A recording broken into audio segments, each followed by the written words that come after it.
బండి స్టైల్ టేస్ట్‌ని ఇంట్లోనే చాలా ఈజీగా, చాలా సింపుల్‌గా చేసుకోవచ్చు. చూడటానికి మంచి సిజ్లింగ్‌గా, సూపర్ క్రిస్పీగా, లోపల మాత్రం జ్యూసీగా ఉండే ఈ చికెన్ పకోడీని ఎలా తయారు చేయాలో చూద్దాం. బోన్‌లెస్ తీసుకోలేదండి. అక్కడక్కడ బోన్ ఉండే సైడ్ పీసెస్‌ని తీసుకున్నా. ఇలా బోన్‌తో ఉన్న చికెన్ పకోడీ తింటే ఆ మజానే వేరు. ఇలా కలిపిన చికెన్‌ని కుదిరితే ఓవర్‌నైట్ మ్యారినేట్ చేయండి. అంత టైం లేకపోతే కనీసం ఒక గంటైనా ఉంచండి. ఈ ఒక్క చిన్న టిప్ ఫాలో అయితే చికెన్ లోపల వరకు మసాలా బాగా పట్టి వేయించిన తర్వాత కూడా డ్రై కాకుండా చాలా జ్యూసీగా ఉంటుంది. కార్న్ ఫ్లోర్, మైదా పిండి ప్లేస్‌లో మీరు శనగపిండి, బియ్యపిండి కూడా వాడొచ్చండి. కానీ వీటితో వచ్చే టెక్స్చర్ వాటితో రాదు. చికెన్ వేయగానే వెంటనే గరిటె పెట్టి కదిపేయకండి.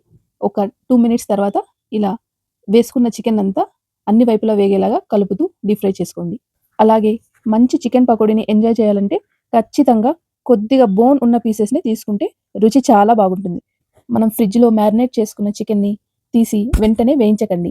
ఒక 10-15 నిమిషాలు బయట పెట్టి రూమ్ టెంపరేచర్‌లోకి వచ్చాక వేయిస్తే చికెన్ ఈక్వల్‌గా ఉడికి చాలా జ్యూసీగా ఉంటుంది. ఇలా మీడియం ఫ్లేమ్‌లోనే మనం మంచిగా డీప్ ఫ్రై చేస్తే చికెన్ ఒక 10-12 నిమిషాల లోపు బాగా క్రిస్పీగా వేగుతుందండి. ఈ స్టేజ్‌లో దీన్నంతా తీసి ఒక పేపర్ టవల్ మీద తీసేయండి. ఎక్సెస్ ఆయిల్ ఏమైనా ఉంటే వెళ్ళిపోతుంది.